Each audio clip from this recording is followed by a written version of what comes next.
Hello and welcome to another edition of Health Solutions with Shawn and Janet Needham, where Team Needham discusses everything healthcare. I'm your host, Shawn Needham, and I am super excited to have cardiologist Dr. Jack Wolfson on our program today. I met him on TikTok, I believe, and social media, and he is a cardiologist that is against statins. As you know, my wife and I are both pharmacists who are against statins, and we've shared data, we've shared some rational thoughts about them. And we've had other cardiologists on our podcast about statins and how they've actually failed to prevent cardiovascular disease. So I'm super excited to have Dr. Wolfson on today, and we're going to talk mountain biking too. So without further ado, Dr. Wolfson, welcome to our show. Thanks so much, Shawn and Janet. Appreciate being on. Great stuff, and I'm so happy to connect with like-minded people who are awake in this crazy world, who know what's going on, and really trying to fight against the mainstream agenda. Whether it's it's certainly from a pharmaceutical standpoint. Again, I'm excited to share my truth. Absolutely. So tell us a little bit about your history and training, and then what brought you to be against statins. Yeah, so I'm a board certified cardiologist like my father before me. I went through 4 years of medical school, 3 years internal medicine, 3 years of cardiology, and then I was on the job in the biggest group in the state of Arizona as a hospital-based cardiologist, doing all the procedures and all the stuff that cardiologists do. And at that time, my father, who was my hero, he was becoming sick, and he would eventually be diagnosed with a Parkinson's-like illness called progressive supranuclear palsy. And we take him to the Mayo Clinic, where he would ultimately get that diagnosis. And the Mayo Clinic says, we have no idea what caused this, and we've got no treatment for him, and he will die within 3 years. And then serendipitously, I'm introduced to this young woman who is a doctor of chiropractic. And she tells me exactly why my father is sick and dying, and again, explaining all the food, the lifestyle, all the toxins, all the things that go into sickness.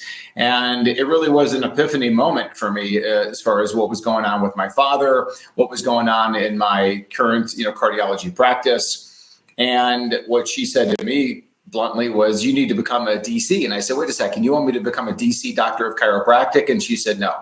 DC doctor of cause. You have to get to the cause of why people get sick. When you have the cause and reverse it, now you have the cure. And then, unfortunately, I was too late to save my father. But I'm here to change the world in so much of a better way. And one thing I'll wrap that final point on is that my father did take statin drugs, and I believe that is one of the many factors, but certainly one of the factors that liquefied his brain. And I can even get to we can even dive into some of the science of why I have that belief. Well, for one thing, cholesterol is concentrated in the brain, and we need cholesterol to live. We will die without it, and statins decrease cholesterol. And I think a lot of dementia, I think a lot of Parkinson's syndrome-like diseases are related to statins. I really honestly do, in lowering their cholesterol. And, statins were one of the first drugs. My wife and I are both pharmacists, and it was probably one of the first drugs that we really started questioning. And one of the reasons why was because we just thought rationally about it. It's like, wait a minute. Cholesterol is in every cell in the body, and we need it to stay alive. And we're going to vilify cholesterol. And then you start thinking, after statins had been out for 25 years, wait a minute. Statins have been out for 25 years, and cardiovascular disease is at an all-time high. Fast forward 10 more years. They've been out 35 years now, and cardiovascular disease is killing more Americans than it ever has, correct? Yeah, most certainly. And I think I've actually gone on record saying that statin drugs kill millions of people.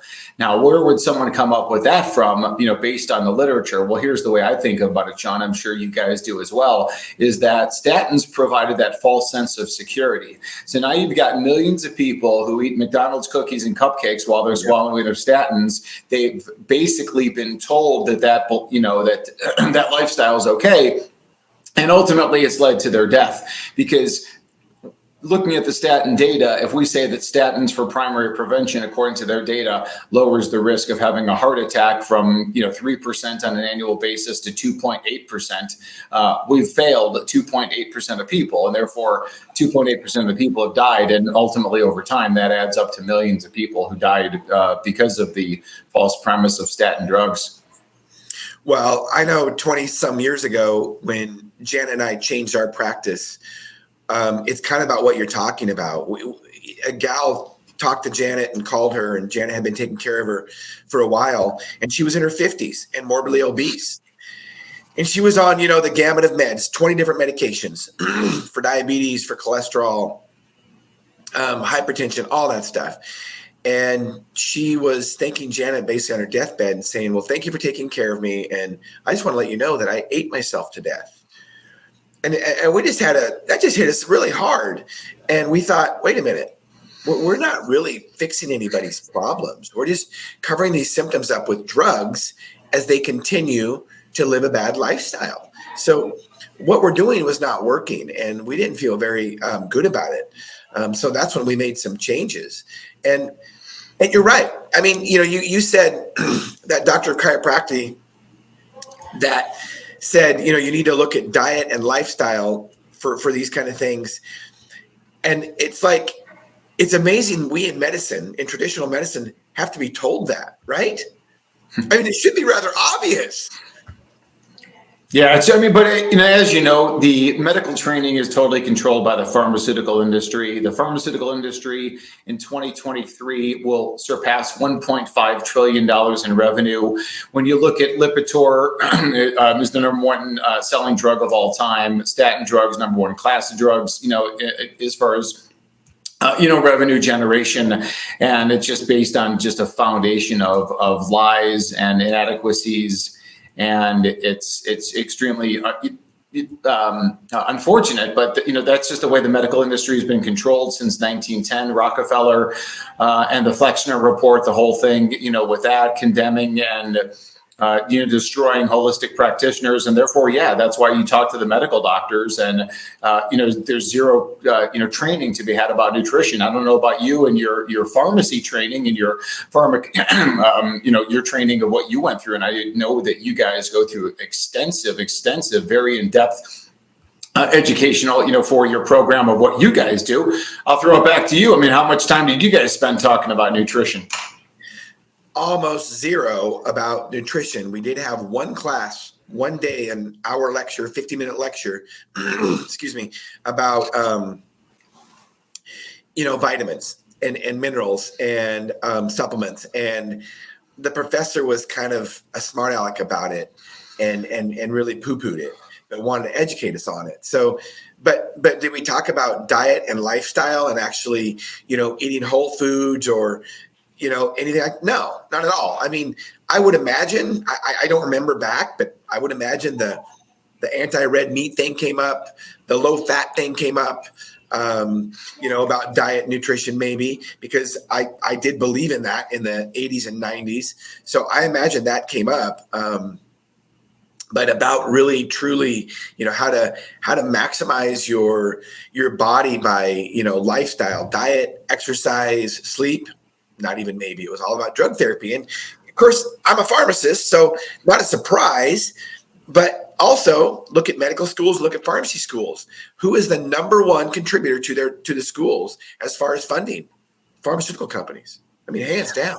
Yeah, the American Heart Association, American College of Cardiology, all the medical journals, it's an article and then it's ads and then it's articles and it's ads, every television show, every news broadcast and stuff like that. It's just all over, the place. And I guess to your point that, if you're entering into pharmacy school, you're probably only there's a large portion of the people there that they don't want to hear about anything else except for how to be a pharmacist, right? I mean, I'm here in pharmacy school. It's not nutrition school. It's not lifestyle school. It's not vitamin and mineral and supplement school. It's pharmacy school. And I think even the medical doctors in a lot of those ways, they're like, I don't want to hear about that. And I remember one of the most exciting days of my life was when I wrote that first prescription. When you wrote the whole thing out and you signed your name to it. And it's like you're like an official doctor, right? Because you're a prescriber, and it's all part of the mindset. It's unfortunate, and again, we're here to reverse it. But I do, because I don't want to forget this point. I want to circle back about statins in this aspect. And of course, I know you guys know this, but just for the listeners, that when you inhibit the HMG-CoA reductase enzyme, which is what statin drugs do, that again blocks that particular enzyme from functioning. It's called HMG-CoA reductase. Doesn't matter what the enzyme is, and that particular area. But what's more concerning is the downstream effects of blocking that enzyme. Well, one of the things that's the downstream, or as you block that enzyme, you're going to reduce the production of cholesterol, which is allegedly the purpose of that drug. Now, most people do know that are in the health-related space, you block coenzyme Q10 that is also affected by the downstream effects of blocking that HMG enzyme. And then there's other things. Prenylated proteins would be one of them. Another one is called heme A, and heme A is in the mitochondria as part of cytochrome C oxidase, the fourth chromosome, the fourth cytochrome in that pathway to make cellular energy in that electron transport chain, to make intracellular water, to make ATP. All the things that are necessary for energy and cellular function, you block that because you don't have that protein called heme A, which again is part of that cytochrome apparatus. And then also, as it relates to my father, you also block the production of dolichol. And dolichol is a unique steroid-like molecule that is produced in that whole process by HMG-CoA reductase. So dolichol, the number one location where dolichol as a molecule exists is in the substantia nigra of the midbrain. And the substantia nigra, that is the movement area. That is that whole coordination area. So people with Parkinson's, people with progressive supranuclear palsy, and other movement disorders, I would ask you, if we are reducing the amount of dolichol, and therefore dolichol is reduced in the substantia nigra, you're going to have substantia nigra-based disorders, of which Parkinson's and PSP are those. And then also what's interesting, what also impacts dolichol production in that area is alcohol. And my father was a significant drinker. And as I say, there's no sob story to my father's drinking when he drank. He was the life of the party. He was the joke teller, the storyteller. The only sob story about my father's drinking is that he's dead. Right. And we say it often on our podcast, alcohol is a poison, period, in any amount. Our body has to deal with it as a poison. So, also on that, so when you decrease the production of cholesterol, you talked about a steroid, but let's talk about the steroid hormones, the sex hormones. So all the sex hormones, progesterone, estradiol, testosterone, they have a cholesterol backbone. Pregnenolone at the very top of that cholesterol hormone production cascade, pregnenolone is at the very top, and pregnenolone is very commonly associated with brain health. But estradiol, testosterone, progesterone, all the benefits of those with bone, cardiac function, and if you don't have those, then you're not going to be as healthy. I mean, let's just think there's even a theory, and I think it's more than this. I think there's more to the story than cholesterol. I don't think it's cholesterol is causing cardiovascular disease. It might be a marker or maybe a red flag of inflammation, possibly. But also, as we age, our hormone levels go down. Our sex hormone levels go down.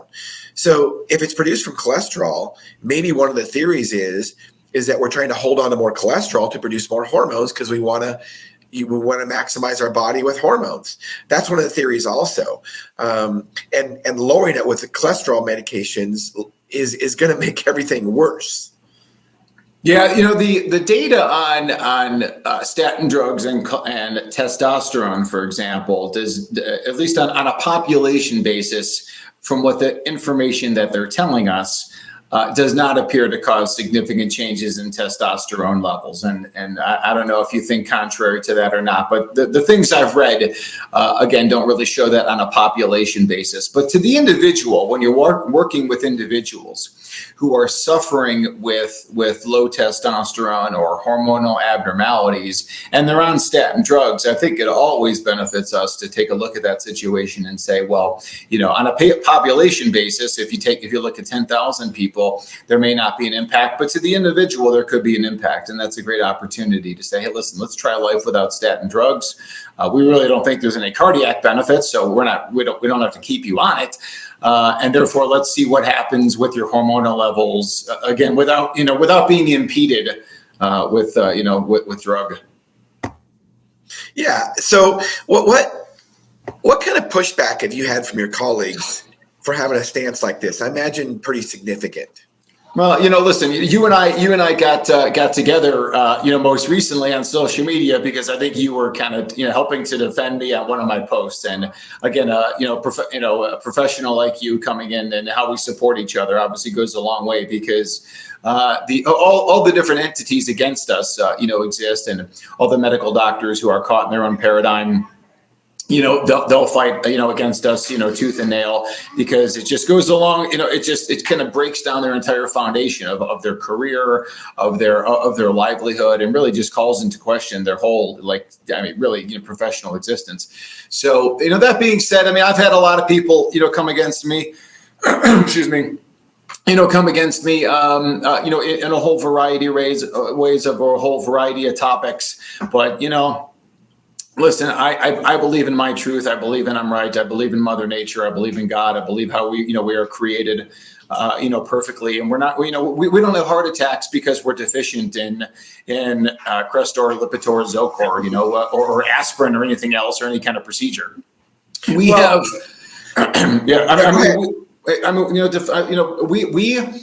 genetics are not a problem. Our problem is violations of eat well, live well, think well. That's what it is. It's violations of eating well, of living well, and thinking well, and that caused the disease, caused my father to die, and causes unnecessary early mortality in millions of people. Well, and going back to genetics, genetics doesn't change in 2 generations, and if you look at what's happened, Dr. Wolfson, over the last, it's only been the last 40 or 50 years that we've really had the significant problems of metabolic health that we have. So genetics don't change in a couple generations, but there is proof that maybe genetics don't change, but we can change the way our genes are expressed by how we control our lifestyle. And most of us just aren't doing it well. And I blame the medical industry for that, because we're not taking the time to educate people about how important that is. And I will tell you, my wife and we both question our entire pharmacy education. It's hard not to, seriously. After the last 4 years, how could you not question it? And I'm with you. I think I have some colleagues that really they're stuck in a situation. Now, I say that loosely because we always have a choice. I don't know how you could stay being a traditional pharmacist with ethics. How could you really do it ethically? And so either you throw the baby out with the bathwater, or you just continue to close your eyes and just keep moving on and collecting copays for insurance companies and dispensing poisons for big pharma. And that's what most pharmacists do. Yeah, again, it's, I talked about this in my book. I quoted from Upton Sinclair, his book, The Jungle, from the early 1900s Chicago stockyards. And the premise was, this is the quote: "It's hard to get a man to understand something when his job depends on him not understanding it. It's hard to get a medical doctor or a pharmacist to understand the truth when their livelihood, their job depends on them not, looking at that reality." So I think what you find is that we all know that if you take a pharmacist and sit them down and really, or a medical doctor, and show them our perspective, if you were able to do that, you are going to change a lot of minds and make life very difficult for those people. So therefore, knowing that those people are not going to be involved in that kind of re-education process because they've got bills to pay, right? You got student loans, you got your mortgage, you got your office space, your overhead, you got your insurance, you got all these things going on in your life. Your kids go to college.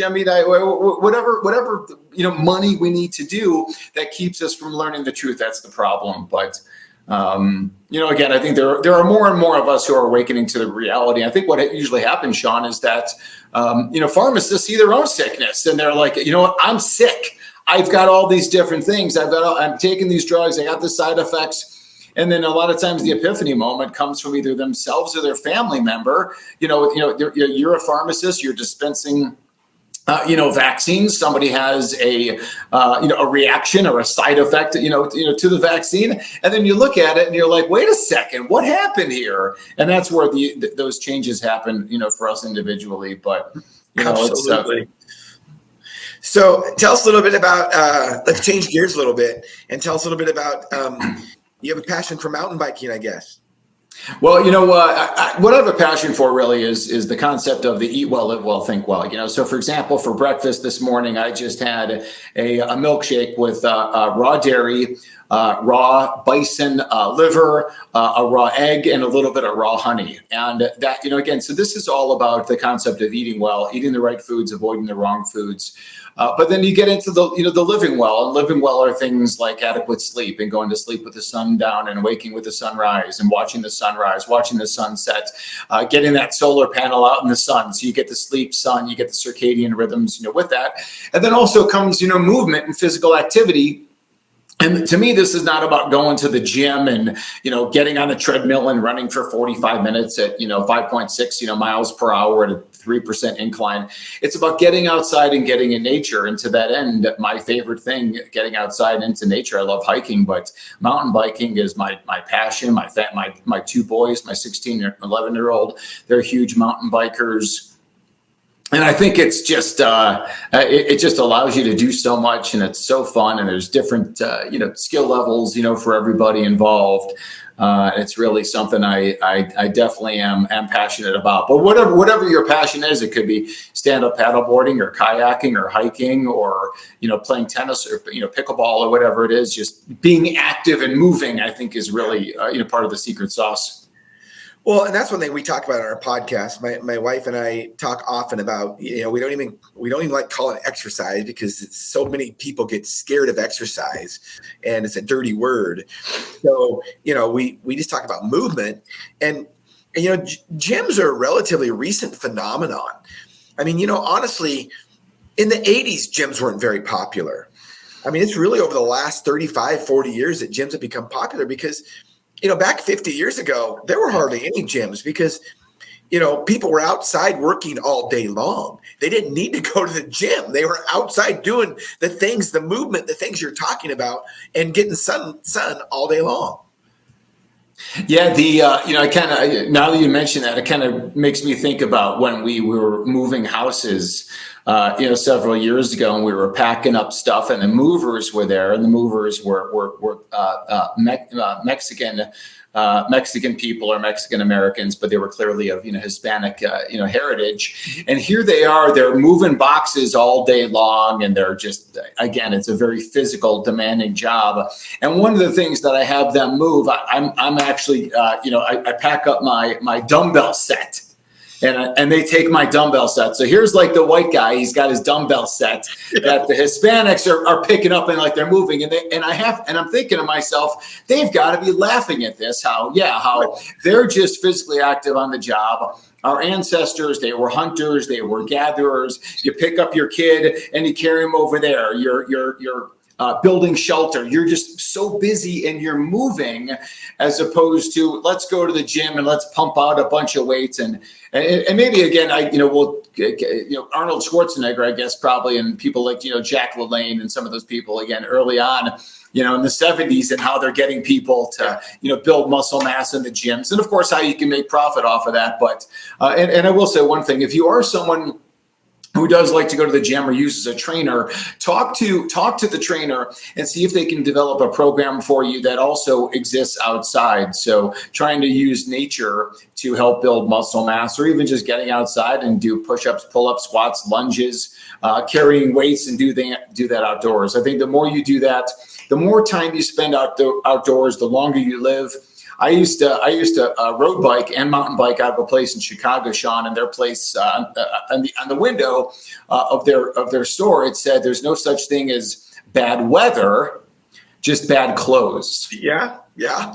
And that says a lot for Chicago, because there's definitely some bad weather. But the point being, is that, hey, listen, get dressed up. We live in the mountains of Colorado, and a lot of the mornings we wake up and it's 0, and I could either, if I want to get outside, I got to bundle up, I got to dress up, but I want to get my eyeballs in the sun. I want to get some kind of skin into the sun. Again, I want to hammer home that point of like the skin is, solar panel, and back how that pertains to cholesterol and what would be perceived as elevated cholesterol levels. And like you said, the elevated cholesterol is a response to inflammation in the body. And the needs and the desires of the body, like you said, hormone production or not. But what happens is that when we are not in the sun, cholesterol can go up, and therefore vitamin D levels are down, because cholesterol gets converted into vitamin D upon sun exposure. So elevated cholesterol, for many different reasons, is a sunshine deficiency syndrome. And the solution is, when you get out into the sun, now your vitamin D levels go up, total cholesterol levels go down. And that's, again, a very important, easy and free proposition. Now, the other thing, too, is that if, again, we're getting into the wintertime, for everyone here in the Northern Hemisphere, where therefore the solar rays, the UVB rays, will not be efficient, and we will not convert cholesterol into vitamin D. And I think that's an opportunity for maybe several different points. One is take a lot of vacations, or move to Costa Rica or Aruba or somewhere in the South Caribbean. Those possibilities. Number 2, take a lot of vacations. Number 3, eat seafood and animal products, which of course are high in vitamin D, although it's not the same as the sun. At least you're getting the vitamin D aspect of it. And then also you can get a UVB lamp, and the UVB lamp converts your cholesterol in your skin into vitamin D, and that's another kind of secret strategy for the winter time. Those are all really good tips. And I will tell you, yesterday was like our first day of, it felt like fall. I mean, it felt like almost winter. And so we're headed to Las Vegas tomorrow, and I'm glad.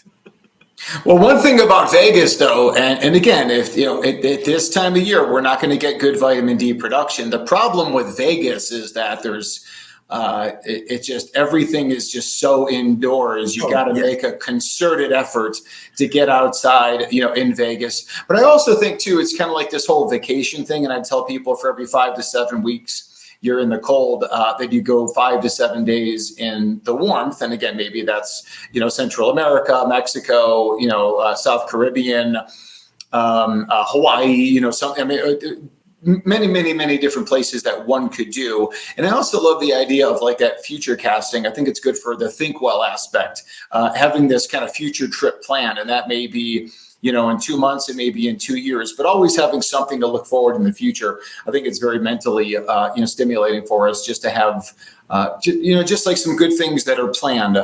And I think it's, again, just good for our psyche, which, again, and we all talk about food and we talk about lifestyle, but we forget about the think well component. And the think well component is equally, if not more important than the other 2 aspects. And it's another thing that we're not, of course, trained in our professional education. You got to learn that all afterwards. And it's common sense.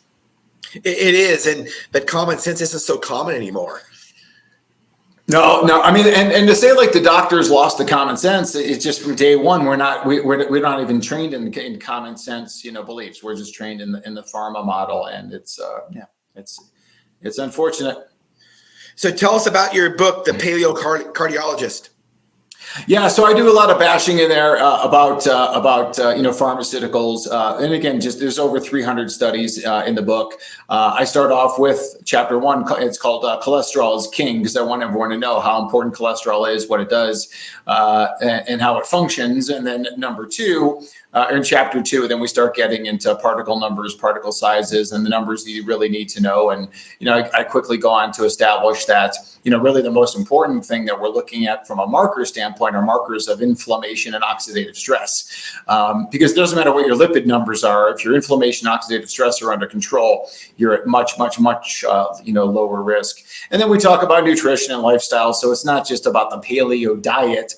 It's about the paleo lifestyle. It's about that whole concept of eat well, live well, think well, test, don't guess, evidence-based supplements, and then, getting into some of the biohacking strategies as well.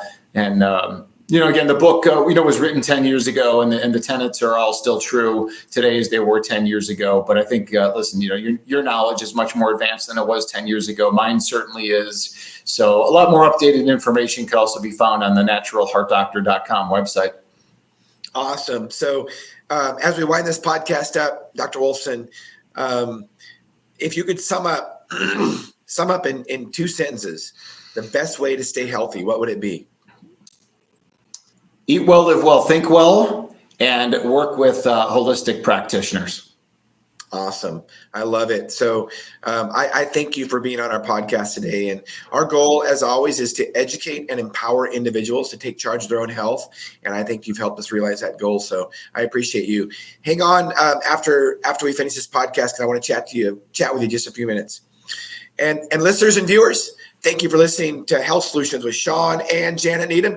Tune in to our regularly scheduled podcast Monday, 12:30 to 1:30 Pacific Standard Time. Thank you for listening to Health Solutions.